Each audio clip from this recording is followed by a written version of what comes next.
Hi, hello, வணக்கம். நான் உங்கள் ராக்ஃபோர்ட். எல்லோரும் நல்லா இருக்கீங்களா? எப்படி இருக்கீங்க? இப்போது பாலிமரில் ஒரு கள்ளக்குறிச்சியில் நடந்த ஒரு சின்ன ஒரு நியூஸ் ஒன்று பார்த்தேன். இப்போ மிஸ்டர் மிஸ்டர் சீமான் அவர்கள் வந்து பேட்டி கொடுத்துருந்தாரு. நான் இந்த நாம் தமிழர் கட்சி அவங்கள பற்றி யாரையுமே பேசக்கூடாதுன்னே இருந்தேன். ஏன்னா அவங்க வந்து ஒரு கட்சி நடத்தலை, ஒரு பொழுதுபோக்குக்கு என்டர்டைன்மெண்ட். அவங்க ஒரு என்டர்டைனர், அவ்வளோதான். நாம் தமிழர் கட்சி அப்படிங்கிறது வந்து ஒரு என்டர்டைனர் பேசிக்காக. அவங்க ஒரு என்டர்டெய்னர் தானே. நாம் தமிழர் கட்சினாவே அது ஒரு என்டர்டெய்னர் தான் அது. ஆக்சுவலாக இப்போது திமுகவை சேர்ந்த ஒரு பிரமுகர் வந்து தாயக்கால உள்ள ஒரு பெண்களை வந்து கொஞ்சம் வார்த்தைகள் தவறி பேசியிருக்கிறாரு. அது அவங்க வீட்டில் உள்ள பொண்ணுங்களை தான் பேசியிருக்காரு. மற்றபடி வெளி பொண்ணுங்களை யாரும் பேசலைல்ல, வெளியில் உள்ள மக்களை யாரையும் பேசலை. தமிழ்நாட்டு பெண்கள், இப்போ தமிழ்நாட்டு பெண்கள் எல்லாருமே வந்து ஒவ்வொருத்தவங்களோட ஒவ்வொரு குடிமகனோட வீட்டு பெண்கள் தானே.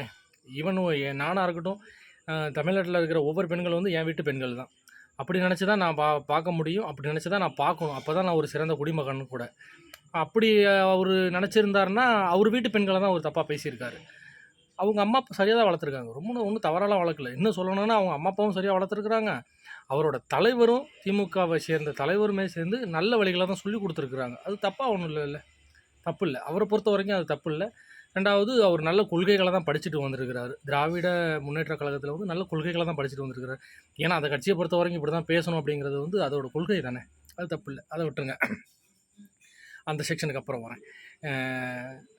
அவர் பொன்ராஜ் வந்து எவ்வளோ பெரிய லேடிஸில் வீக்னஸ்ஸு, அவர் எவ்வளோ பெரிய பொறுக்கி அப்படிங்கிறது அது அடுத்த வீடியோவில் நான் போடுறேன் நான். இப்போ இவர் சொல்லியிருக்கிறார், யார், சீமான் தம்பி சொல்லியிருக்கிறாரு, அவர் ஒன்றும் பொன்ராஜ் ஒன்றும் தப்பாக ஒன்றும் சொல்லிடலையே, விபச்சாரின்னு சொல்லலையே, விபச்சாரி மாதிரி தானே சொல்லியிருக்கிறாரு. எப்படி விஜயலட்சுமி சீமான் மாதிரி தான் அவர் பேசியிருக்கிறாராம். விஜயலட்சுமி சீமானும் எப்படி இருந்தாங்களோ அப்படி தான் பேசியிருக்கிறாராம். அப்படின்னு தான் இப்போ பேட்டியில் கொடுத்துருக்கிறாரு. ரெண்டாவது, சிவகார்த்திகேயன், மிஸ்டர் அஜித், இவங்களுக்கு வந்து இப்போ ஃபேன்ஸ் பட்டாளம் வந்து ரசிகர் பட்டாளம் வந்து அதிகமாக இருக்குது. அதனால் அவங்க ஓட்டை கவர்றதுக்காக அவங்கள பற்றிலாம் விஜய் ரசிகர்கள் வந்து, விஜய் தொண்டர்கள் வந்து தப்பாக வந்து எழுதி இப்போ சோசியல் மீடியாவில் போடுறாங்க, அவங்கள தப்பாக சித்தரித்து போடுறாங்க அப்படின்னு வந்து ஒரு பேட்டி ஒன்று கொடுத்துருக்கிறாரு. இதுவும் வரவேற்க வேண்டிய விஷயம். ஏன்னு கேளுங்க. ஏன்னா அவங்களோட ஓட்டை எல்லாத்தையும் இவர் வாங்குறாராம். அதுக்காக என்னென்ன பொய்களை வந்து மூட்டை கட்டி திணிச்சு நல்ல பேர் எடுக்க முடியுமோ அப்படி பண்ணிகிட்டு இருக்காப்புல. பண்ணட்டும்.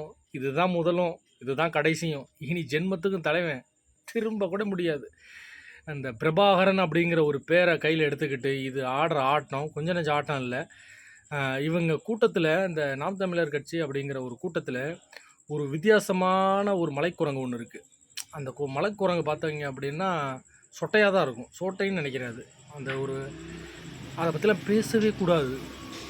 ஏன்னு கேட்டிங்கன்னு வச்சிங்களேன், அது பொழைக்கிறதே வந்து வீடியோஸ் போட்டு தான் பொழைச்சிட்ருக்கு. இன்னும் அவங்க ஏன் அந்த கட்சியே சொல்லணும் அப்படின்னா, விஜய் அப்படிங்கிற ஒரு நபர் இல்லை அப்படின்னா அந்த கட்சி வாழவே முடியாது, ஜீரோ தான். இப்போ அந்த விஜய் ஒருத்தர் கட்சி ஆரம்பித்து உள்ளார வந்ததுனால அவங்களால ஜீரணிக்க முடியல. ஸோ அதனால் என்னென்ன பொய்களை வந்து நம்ம உள்ளார அவிழ்த்து விட முடியுமோ எல்லாத்தையும் அவிழ்த்து விட்டுட்டுருக்குறாங்க. இதில் இப்போ வந்து நம்மால் சீமான் ஒருத்தர், அந்த சோட்டை ஒரு அந்த மலைக்குரங்கு ஒரு ஆள், அப்புறம் ஒரு சில பேர் வந்து நம்ம அஜித் ரசிகர்களையும் அஜித்தையும், அதுக்கப்புறமா இப்போ சிவகார்த்திகேயன், அவர் வளர்ந்து வர நடிகர் தானே, அவர் கஷ்டப்பட்டு தான் வளர்கிறாரு, வளர்ந்து வர நடிகர், அவங்களோட பட்டாளத்தையும் தாம் பக்கம் இழுக்கிறதுக்காக அவங்க மேலே இல்லாத மூட்டை முடிச்சுகள்லாம் கட்டி ஏவிக்கிட்டு இருக்காரு. நல்லபடியாக பண்ணுங்கள் மிஸ்டர் சீமான். நீங்கள் எல்லாருக்கும் ஒரு எடுத்துக்காட்டு. ஆனால் ஒன்றே ஒன்று நல்லா தெரிஞ்சுக்குங்க, எழுதி வச்சுக்குங்க. தமிழக மக்கள், ஏன் ஒரு இந்திய குடிமகன் உயிரோடு இருக்கிற வரைக்கும் நாம் தமிழர் கட்சி அப்படிங்கிறது ஒன்று ஆட்சிக்கு வரவே முடியாது. நல்லா தெரிஞ்சுக்குங்க. நீங்கள் எப்படி ஆட்சி நடத்துகிறீங்க, நீங்கள் கட்சி நடத்திட்டு இருக்கிறீங்க, உங்களுக்கு எங்கே இருந்து வந்து ஃபண்டு வந்துட்டுருக்கு, எல்லா விவரமும் எனக்கு தெரியும். இலங்கை அப்படிங்கிற ஒரு நாடு இல்லைன்னா நீங்கள் ஜீரோ தான். இதையும் தாண்டி வேறு ஒரு கண்ட்ரிலேருந்து உங்களுக்கு எப்படி நிதி வந்துக்கிட்டு இருக்குது, அப்படி வர நிதியை வச்சு நீங்கள் என்ன பண்ணிகிட்ருக்கிறீங்க, உங்கள் பசங்களை எங்கே உட்கார வச்சு நீங்கள் படிக்க வச்சுட்ருக்கிறீங்க அப்படிங்கிற எல்லா விவரமும் எனக்கு தெரியும். ஸோ உட்காந்து பேச ஆரம்பித்தோம் அப்படின்னா நீங்கள் இல்லை, உங்கள் அப்பா எந்திரிச்சு வந்து கூட என்கிட்ட போராட முடியாது. பி கேர்ஃபுல் மிஸ்டர் சீமான். வார்த்தைகளை தவறி விட்டுறாதீங்க. நீங்கள் கொடுக்குற ஒவ்வொரு பேட்டியையும் நான் பார்த்துக்கிட்டு இருக்கிறேன், சரிங்களா? அதனால ஒரு சின்ன நியூஸ் மட்டும்தான். இல்ல இல்ல இல்ல, நம்ம ஒண்ணு சொல்றேங்க. இப்போ அந்த தங்கச்சி எல்லாம் பேசுறத பொன்ராஜ் ஐயா கேட்ட மாதிரி எல்லாருமே கேட்டிருப்போம். ஒரு தங்கச்சி சொல்லுது, எங்க வீட்டுக்காரரை விட எனக்கு விஜய் தான் பிடிக்கும். எங்கள் வீட்டுக்காரரோட விஜய் தான் பிடிக்கும். ஏண்டா நாய, நீ சினிமாலேருந்து தான் வந்த, உன்னால் அங்கே தாக்கு பிடிக்க முடியல. ஆனால் விஜய் அப்படிங்கிற ஒரு தனிப்பட்ட நபர் வந்து கிட்டத்தட்ட 30, 33, 35 வருஷமாக அவர் படிப்படியாக முன்னேறி வந்தார். ஸோ அவர் வந்து எல்லாரையும் திருப்திப்படுத்துகிற ஒரு என்டர்டைனர். சினிமா துறையில் நான் சொல்கிறது சரியா, சினிமா துறையில் எல்லாத்தையும் திருப்திப்படுத்துகிற ஒரு என்டர்டைனர். அவர் மேலே இருக்கிற அன்புலையும் பாசத்துலையும் எல்லாரும் அப்படி தான் பேச சொல்லுவாங்க. ஏன், அவர் எங்கள் அப்பான்னு கூட சொல்லுவாங்க. அதனால் அவருக்கு பிறந்த பிள்ளைங்களா அவங்களாம்? நான் தெரியாமல் தான் கேட்குறேன். விஜய் வந்து எங்கள் அண்ணன், விஜய் வந்து எங்கள் அப்பா, விஜய் வந்து எங்கள் வீட்டுக்காரரு, விஜய் வந்து எங்கள் மாமா, விஜய் வந்து எங்கள் சித்தப்பா அப்படின்னா, ஸோ எல்லாருமே அவங்க வந்து அது ரிலேட்டடாக பிறந்தவங்க, அது ரிலேட்டடாக வாழ்ந்தவங்களா?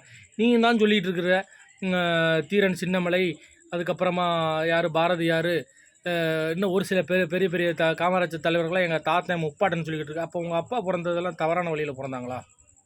அவங்களாம் நேர்மையான குடும்பத்தில் பிறந்தவங்க. தீரன் சின்னமலைங்கிற ஒரு கடவுள்.